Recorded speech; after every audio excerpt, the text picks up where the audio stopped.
A former soldier on his knees, a K9 dog trained to save lives, and an impossible request made before a judge. What happened in that courtroom was so shocking that even the security guards couldn't hold back their tears. This is the story of Marcus Thompson and his four-legged companion Rex, a story about loyalty, sacrifice, and the unbreakable bond between a man and his best friend. But before we begin, if you love emotional stories about heroic dogs, don't forget to hit that like button and subscribe to the channel. Turn on notifications so you don't miss any of our videos, and stay until the end, because what happened in that courtroom will touch your heart in a way you never imagined. Marcus Thompson was 32 years old when his life completely fell apart. A former sergeant in the United States Army, Marcus had served 3 tours in Afghanistan, where he worked as a K9 handler. His partner, a Belgian German shepherd named Rex, an animal trained to detect explosives and save lives in war zones. But to fully understand what happened in that courtroom in June 2022, we need to go back to the beginning. We need to understand how Marcus and Rex became more than just soldier and dog. We need to understand how they became brothers. It was August 2015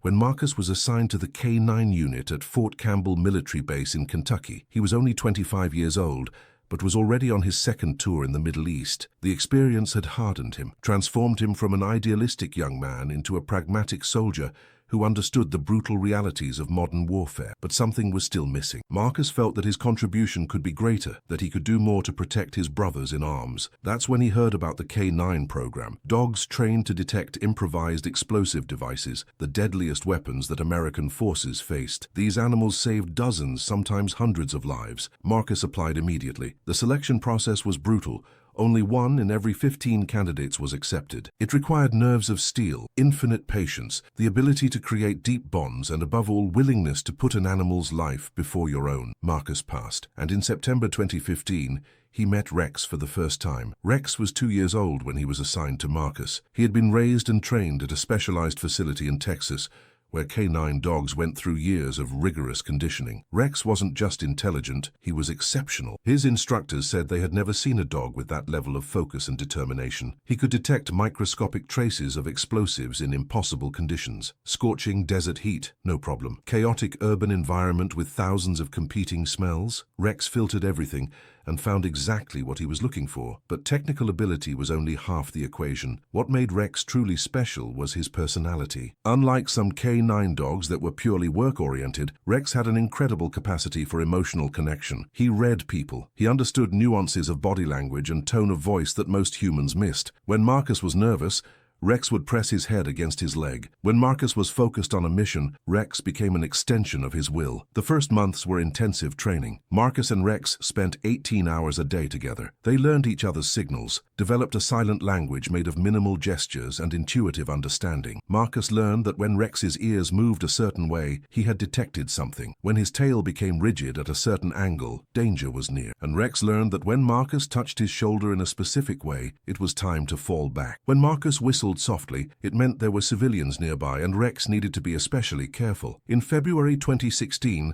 they were sent together to Afghanistan. The desert heat was suffocating. Marcus remembered the first patrol with Rex, walking through a village in Helmand province. Sweat ran down his back, the equipment weighed on his shoulders, and each step could be his last. Improvised explosive devices were buried everywhere, in the roads, in the fields, even inside animal carcasses strategically left in the path. The tension was so thick you could cut it with a knife. It was Rex who saved 6 men that first day. They were walking along an apparently safe path when Rex stopped abruptly. His ears lifted. His snout began working furiously. He took 3 steps to the left and sat. The universal K9 signal for explosive detected. Marcus immediately raised his fist, stopping the entire patrol. The bomb disposal team was called. They found not 1, but 3 devices buried in the path ahead. If Rex hadn't detected them, half the platoon would have been obliterated. That night at camp, Marcus hugged Rex for long minutes. "You saved our brothers today," he whispered into the dog's fur. "You're a hero, boy.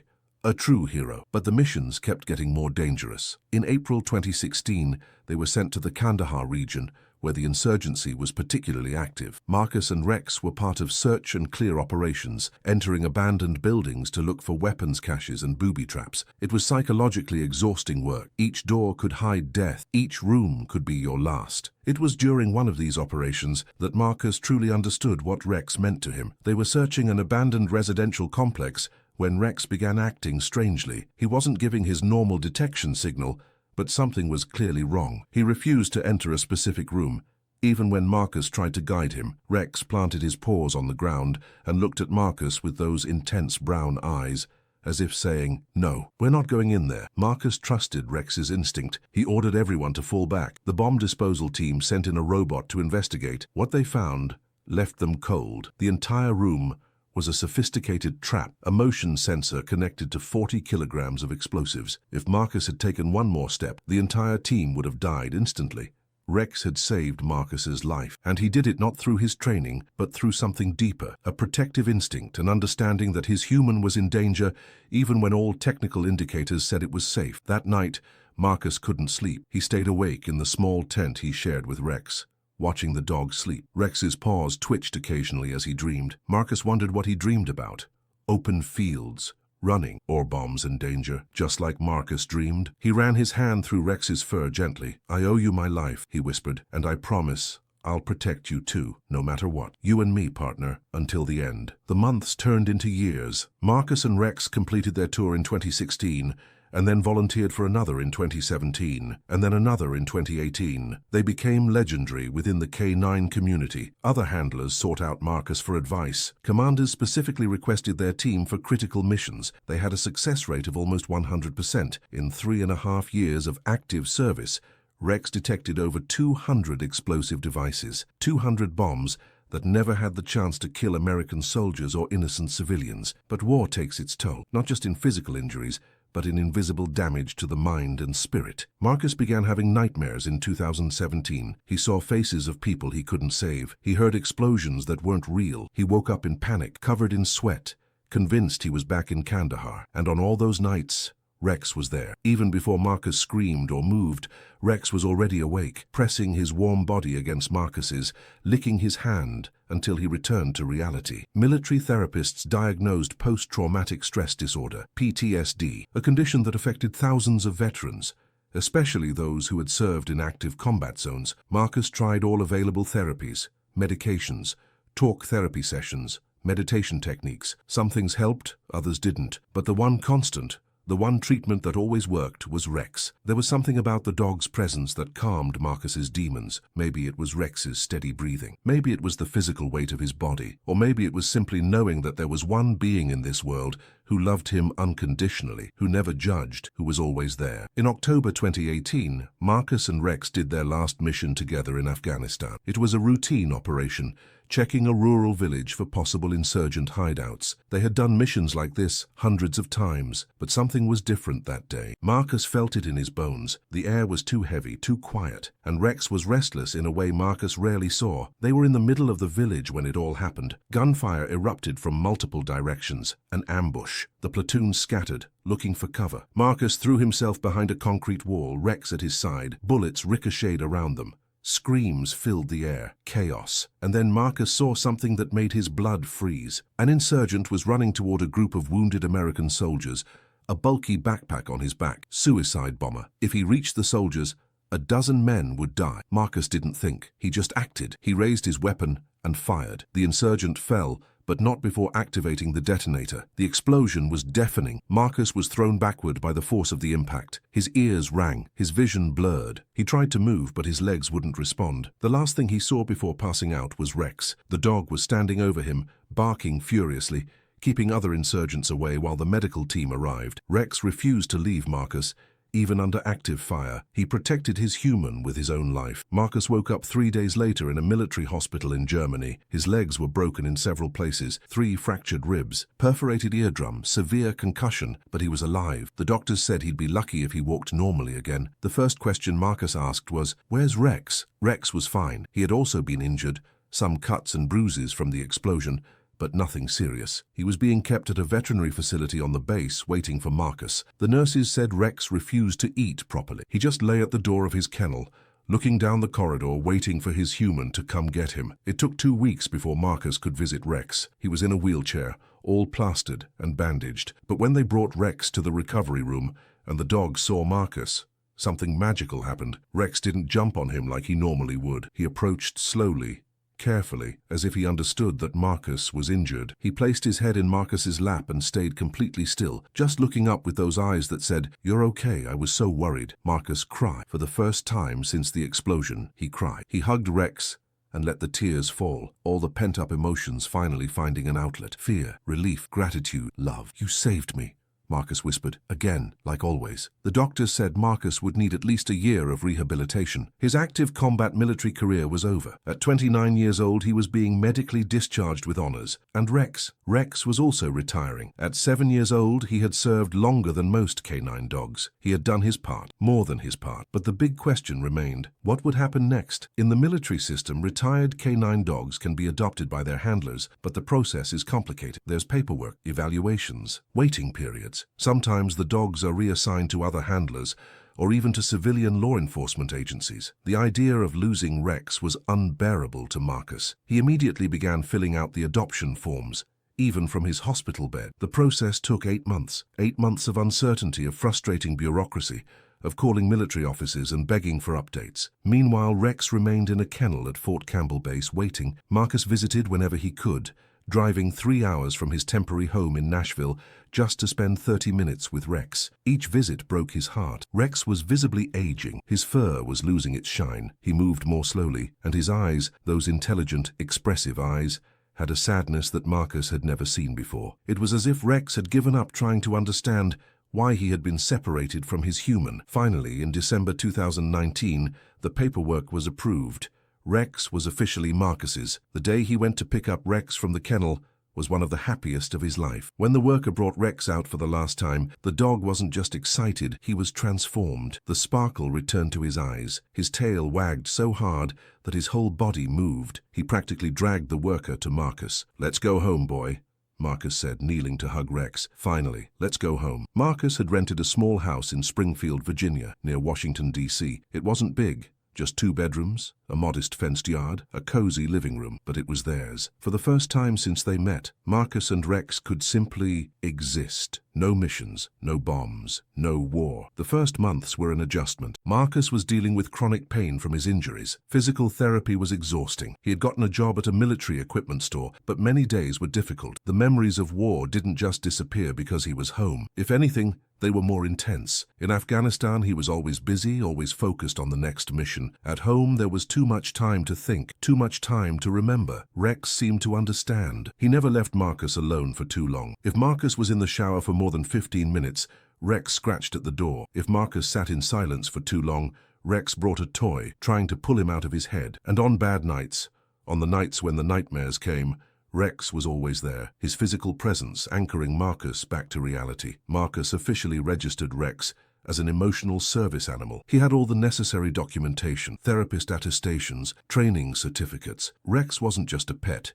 He was an essential medical tool, as important as any medication Marcus took. Life began to find a rhythm. Marcus and Rex had their routine. Morning walks in the local park, quiet afternoons in the yard, evenings watching movies.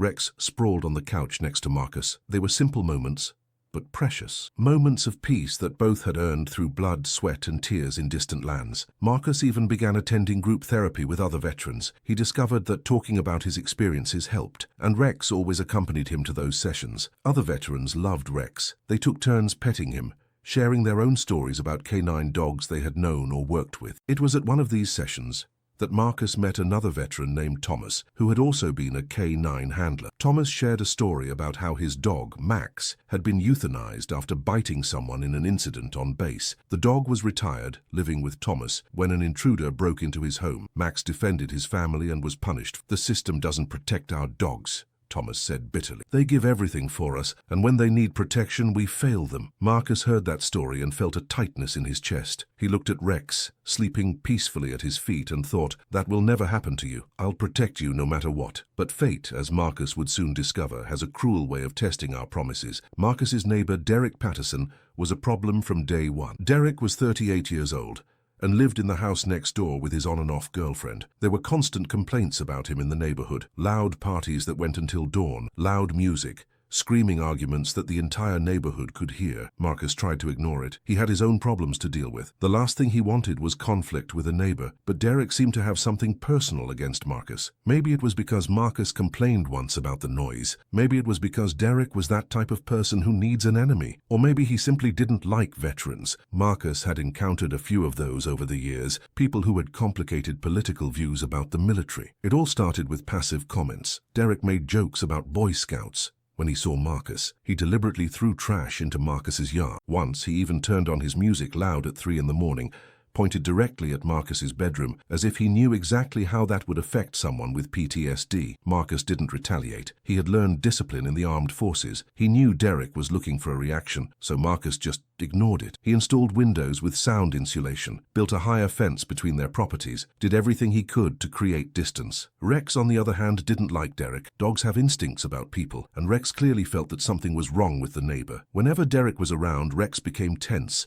his ears back, a low growl in the back of his throat. Marcus always held Rex close during those moments, speaking calmly to him. "It's okay, boy, ignore him, he's not worth our attention." But then came that Thursday in March 2022, the day that would change everything. Marcus needed to go shopping. Basic things, food, groceries, some replacement parts for the house. Normally he took Rex along, but it was raining hard, and Rex didn't like rain much. Besides, it was a quick trip. Marcus expected to be back in less than an hour. "Stay here and protect the house," Marcus said to Rex, scratching behind his ears. "I'll be right back." Rex settled onto the couch, his favorite position. Marcus locked all the doors, checked that the windows were closed, and left. What Marcus didn't know was that Derek had been watching Marcus's patterns, watching when he left. And on that day, Derek had used something. Witnesses later said probably methamphetamine. He was paranoid, agitated, convinced that Marcus had done something against him. His girlfriend had broken up with him the night before, and in his distorted mind, Derek blamed Marcus for it. Derek decided he was going to settle the score. He jumped the fence between their properties. Marcus's yard was private, fenced on all sides. Derek was clearly trespassing. He walked to the back door and began forcing it. He wasn't trying to enter the house quietly. He was banging on the door, shouting incoherently. Rex heard everything, and his training, years of military instinct activated immediately. There was an intruder. His human wasn't there. The house was being attacked. Rex had a job to do. He ran to the back door, barking loudly, a warning bark that said, "Get out of here, you're not welcome." But Derek didn't stop. He finally broke the lock and opened the door, and there was Derek, entering Marcus's house. And there was Rex, doing exactly what he had been trained to do for years: defend territory, protect property, neutralize threats. What happened next is partially speculation, because Marcus wasn't there, and Derek gave conflicting versions. But based on physical evidence and later testimonies, the most likely story is this: Rex didn't attack immediately. He stood in a defensive position, barking, warning. But Derek, in his altered state, saw a large dog and became paranoid. He grabbed something, maybe a piece of wood from the yard, and advanced toward Rex. That transformed the situation from a standoff into a fight. Rex did what any militarily trained dog would do. He disarmed the threat. He bit, not to kill. Canine dogs are trained to immobilize, not to kill. Rex bit Derek's leg, then his arm when Derek tried to defend himself. The bites were serious but controlled. Rex was doing his job. Derek screamed, he fell to the yard floor, and finally,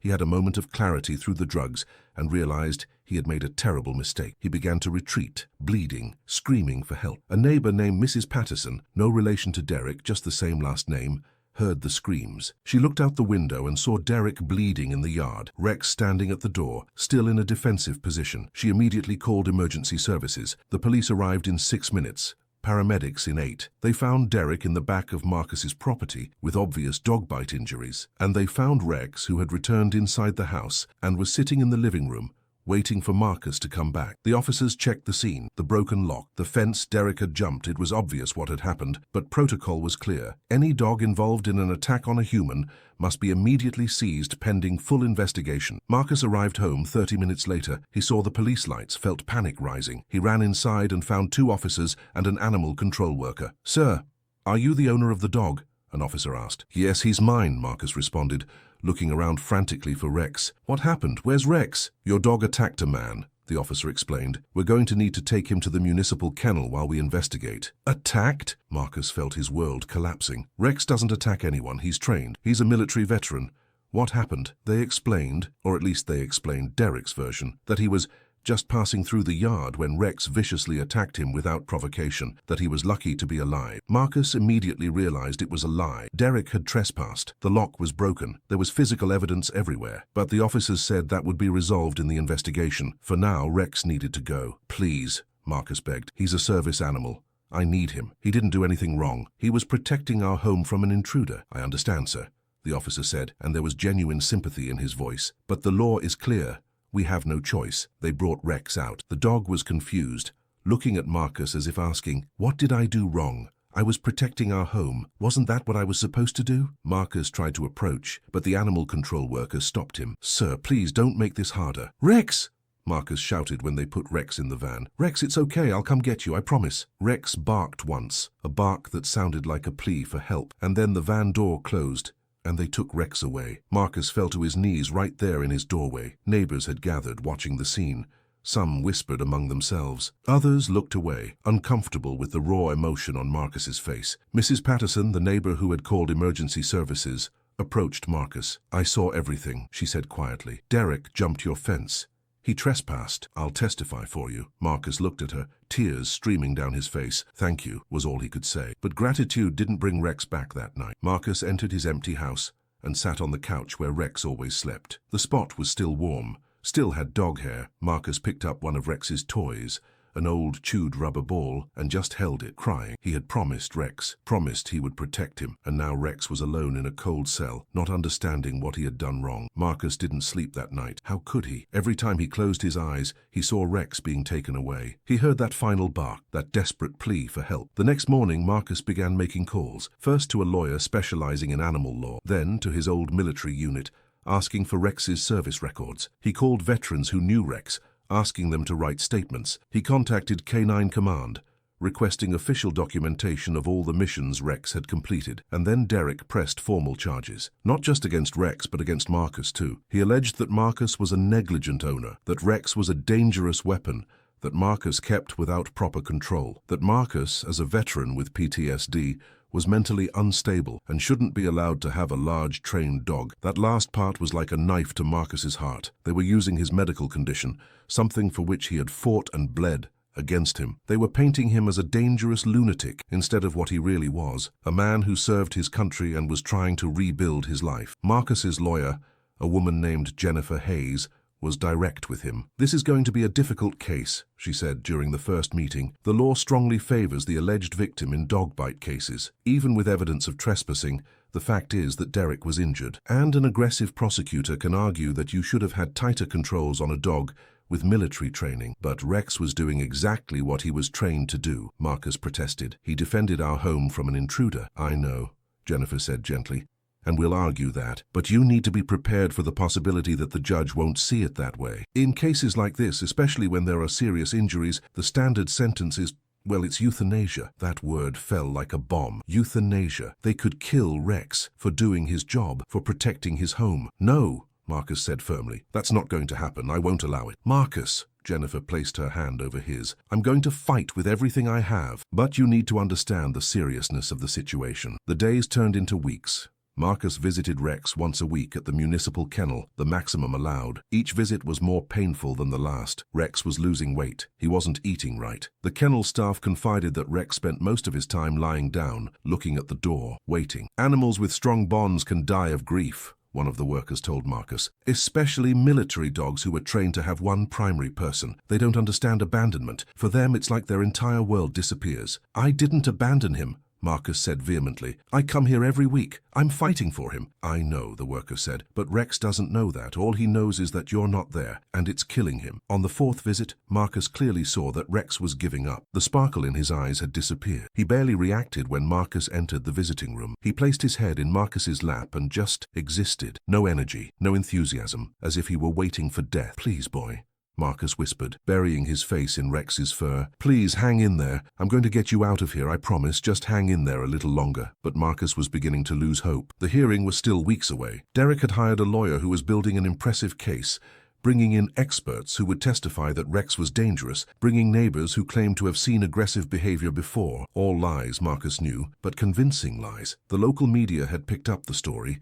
but not in the way Marcus expected. The headlines were all sensationalist: veteran canine dog attacks innocent civilian, and former soldier unable to control dog trained for war. No one seemed interested in the truth. They wanted the dramatic story of the violent dog and the unstable veteran. Marcus tried to give interviews, explain his version, but he was edited in a way that made him seem defensive and irrational. One reporter even asked, "Don't you think it's irresponsible to bring an animal trained to kill into a residential neighborhood?" "Rex wasn't trained to kill," Marcus responded through gritted teeth. "He was trained to save lives. He saved dozens of lives, and now he's being punished for protecting his home." But it didn't matter. The narrative was already set. Meanwhile, support began coming from unexpected places. Other veterans began showing up. A group of former K9 handlers created a social media page called Justice for Rex. They shared photos of Rex in service, stories about missions he had completed, testimonies from soldiers whose lives Rex had saved. A former soldier named David Rodriguez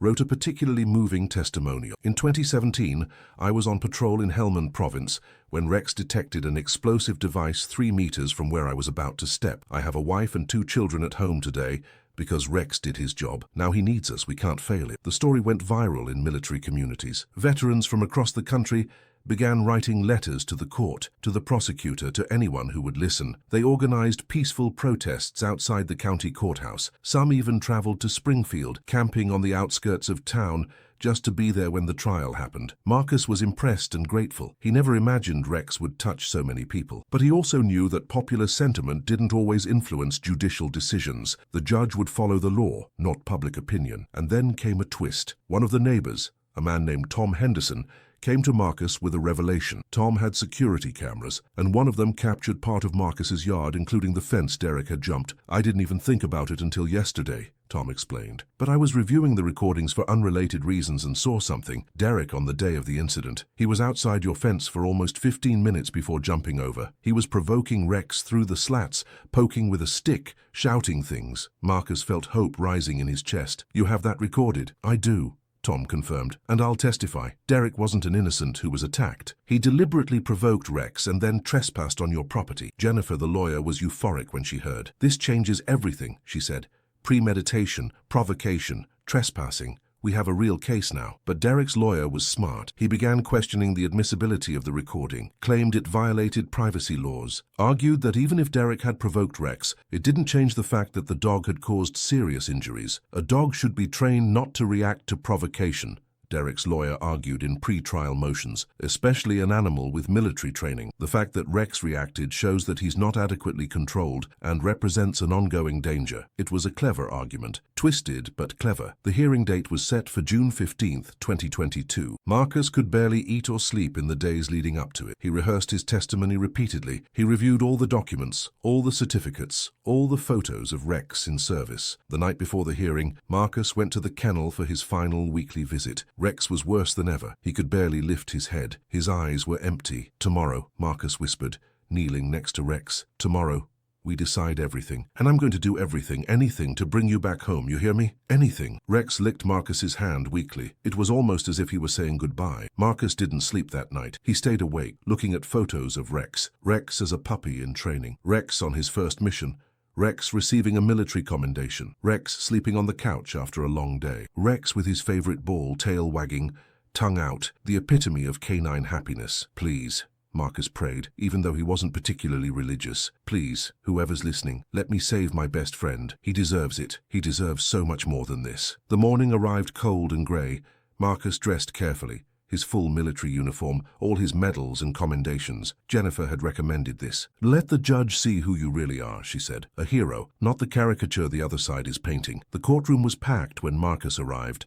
Dozens of veterans in uniforms filled the benches. There were signs: "Save Rex," "Heroes protect heroes," "Justice for K9 veterans." The press was everywhere, cameras capturing everything. Marcus saw Derek on the other side of the hall. Derek was wearing a long-sleeved shirt, probably covering his scars. He had an air of satisfaction, as if he already knew he had won. The judge entered, Judge Richard Morrison, a 58-year-old man with grey hair and a stern expression. He looked around the crowded room and banged his gavel. "Order," he announced. "This is a judicial hearing, not a circus. Any disturbance will result in immediate removal." The hearing began. Derek's lawyer presented first. He painted a picture of Derek as an innocent victim, showing photos of his injuries, bringing in a doctor who testified about the severity of the bites. This was not a minor incident, the lawyer argued. Mr. Patterson suffered serious injuries that required surgery and left permanent scars. He now has a fear of dogs. He has nightmares. His quality of life has been permanently affected. It was painful to hear. Marcus knew he was exaggerating, but couldn't deny that Derek had been injured. Then it was Jennifer's turn. She meticulously built Marcus's case. She brought in Colonel Bradley, who testified about Rex's service. She brought in canine behavior experts, who explained that Rex had acted according to his training. She brought in Tom Henderson with the security footage. When the recording was played, there was a collective silence in the room. There was Derek, clearly under the influence of something, provoking Rex through the fence, poking him with a stick, shouting obscenities, and then, clear as day, Derek jumping the fence and forcing the back door. Several jurors looked at Derek with expressions of disgust. Derek avoided eye contact with everyone. This was not an unprovoked attack, Jennifer argued. It was a defensive response to clear trespassing and deliberate provocation. Rex did exactly what any guard dog would do, what he was trained to do during years of military service. Then came the moment everyone was waiting for. Marcus on the witness stand. He told the whole story, meeting Rex, their service together, the missions, the lives saved, coming home, his efforts to give Rex a good retirement life, and finally, that terrible day when everything fell apart. Rex is not a monster, Marcus said, his voice breaking slightly. He's a hero. He dedicated years of his life protecting American soldiers. He detected hundreds of bombs, saved countless lives, and now he's being treated like a criminal for doing exactly what he was trained to do, protect his territory from a real threat. Derek's lawyer cross-examined him aggressively. Mr. Thompson, don't you think your mental condition, your PTSD, might have affected your ability to properly assess the situation? Marcus looked directly at the lawyer. My PTSD has nothing to do with this. What affects my assessment is knowing Rex, knowing him better than anyone in this room, and knowing without any doubt that he's not violent, he's protective. There's a difference. But you weren't there, the lawyer pressed. You didn't see what happened. I don't need to have seen it, Marcus responded. I know Rex and I know Derek. I know who trespassed on whose home. I know who was under the influence of drugs. I know who caused this situation. Finally, after hours of testimonies, arguments, and counter-arguments, the judge announced he would recess to deliberate. Marcus left the room, his legs barely holding his weight. Veterans around him supported him, offering words of encouragement, but Marcus barely heard. All he could think was, what if I lose? What if it's not enough? Jennifer found him in the hallway. You did everything you could, she said. Now we can only wait. But then something unexpected happened. An officer approached. Mr. Thompson, Judge Morrison wants to see you in his chambers.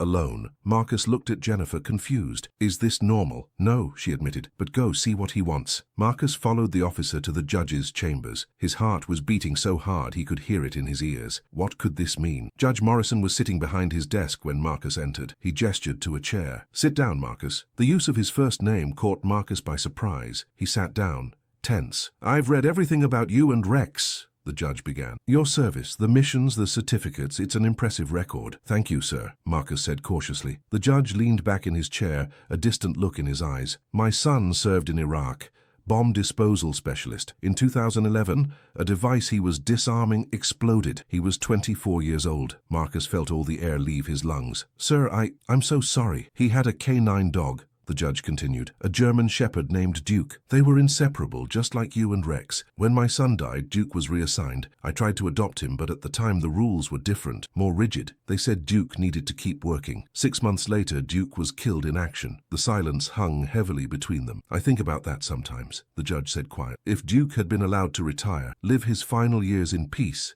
instead of dying in a war zone. If I had fought harder, maybe. He cleared his throat, regaining his official composure. Marcus, I want to do something that's technically within my powers, but is rarely done. Before I announce my decision, I want to allow you and Rex to have a meeting, one last moment together, in case my sentence is not favorable. Marcus couldn't believe what he was hearing. Sir, that would be... There's one condition. The judge raised his hand. This will happen in the courtroom, in front of everyone, because I want the court to see what I see. I want everyone to understand what's really at stake here, not just the letter of the law, but the justice of it. Yes, Marcus said immediately. Yes, please. Thank you, sir. Thank you. When Marcus returned to the hallway, Jennifer bombarded him with questions. He quickly explained what the judge had proposed. That's unusual, Jennifer said, but potentially very good for us. If the judge wants everyone to see the bond between you and Rex, It means he's considering it in his decision. The room fell completely silent when everyone returned. Judge Morrison banged his gavel. "Before I announce my decision," he said solemnly, "I'm going to do something unusual. I've ordered that the dog in question, Rex, be brought to this courtroom. The defendant, Marcus Thompson, will be permitted one final meeting with the animal, regardless of what my final sentence may be." A murmur ran through the crowd. Marcus felt tears already beginning to form. He was going to see Rex. After weeks of short, supervised visits, he was going to actually see him, touch him, hug him. The side doors opened. 2 animal control officers entered, and between them on a leash was Rex. Marcus almost didn't recognize his dog. Rex had lost at least 10 kilograms. His ribs were visible. His fur, once shiny, was dull and matted. He moved as if every step hurt. But then Rex saw Marcus, and something ignited in those brown eyes, something that had been extinguished for weeks. His ears lifted. His whole body began to tremble. "Bring the dog to the defendant," the judge ordered. The officers released the leash. Rex began to walk, slowly at first, as if he couldn't believe it was real, and then faster, and then he was running, a clumsy, hesitant run, but definitely running, and Marcus couldn't hold back anymore. He fell to his knees right there in the middle of the courtroom, arms open. Rex reached him and practically launched himself at him. The impact almost knocked Marcus backward. Rex was everywhere, licking Marcus's face, pressing against him, making sounds Marcus had never heard before. Not barks, cries, deep, anguished whimpers that came from somewhere deep in his canine soul. "I'm so sorry," Marcus whispered, hugging Rex with all his strength. "I'm so sorry. So sorry, so sorry. You didn't deserve this. You're a good boy, the best boy that ever existed." And then Rex began to cry, not metaphorically. High-pitched sounds of distress came from him, his body shaking violently. It was the sound of a broken heart, the sound of abandonment and confusion, and finally, reunion. Marcus buried his face in Rex's fur, his own tears flowing freely. "I love you," he whispered repeatedly. "I love you so much. I'll never leave you again." Never. In the room there wasn't a dry eye. Veterans wiped tears openly. Reporters lowered their cameras, unable to continue filming through their own tears. One of the security guards turned away, his shoulders shaking as he tried to maintain composure. Even Derek's lawyer seemed uncomfortable, his face red, avoiding looking at the scene before him. The moment stretched on. Judge Morrison didn't interrupt them. He let Marcus and Rex have their time.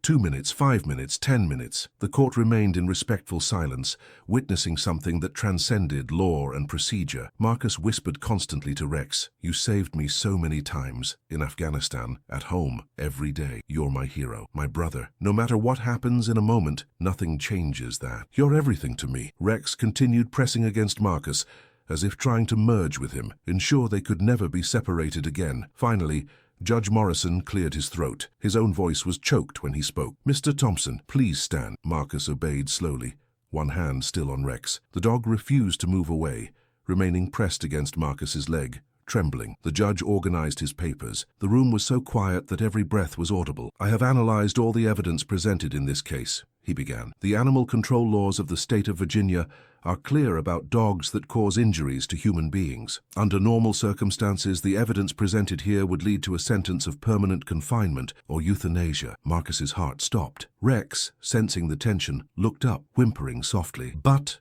the judge continued, raising his eyes to meet Marcus's, "this is not a normal case, and Rex is not a normal dog." He leaned forward. "This court recognizes that Rex is a war veteran. He served our country with honor and distinction. The evidence presented shows unequivocally that Mr. Derek Patterson trespassed on private property, deliberately provoked the animal through acts recorded on video, and created the situation that led to the incident. Furthermore, the security footage confirms that Rex acted according to his military training, defending territory against a hostile intruder and under provocation. Someone in the audience began to applaud, but the judge raised his hand. As for the argument that Mr. Thompson is negligent in his responsibilities as an owner, the judge turned his attention to Marcus. The evidence shows exactly the opposite. This man has impeccable records. Rex is certified as an emotional service animal. He is kept on properly fenced property, has all veterinary and training records up to date. Mr. Thompson did not fail in his responsibilities. If anything, this case exposes how the system fails our veterans, both human and canine. The room exploded in applause and shouts.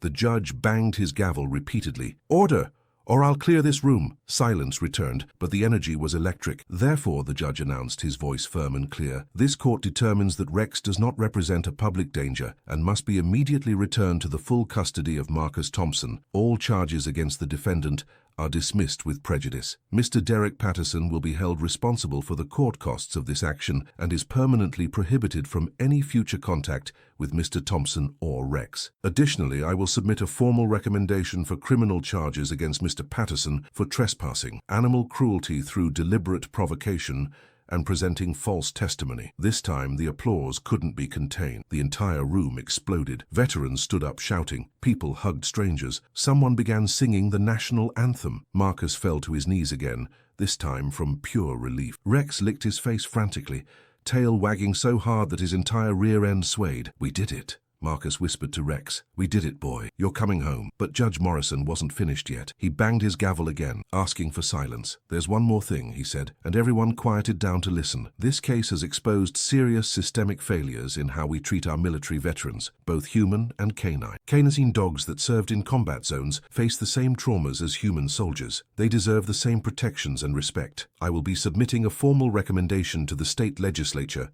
to create specific legal protections for retired canine dogs. This will include special processes in cases of alleged aggression, requiring evaluation by military canine behavior specialists, not just municipal animal control. I also propose that canine dogs be legally recognized as veterans, with all associated rights and protections." The room exploded again, even louder this time, and then the judge did something completely unprecedented. He descended from his bench.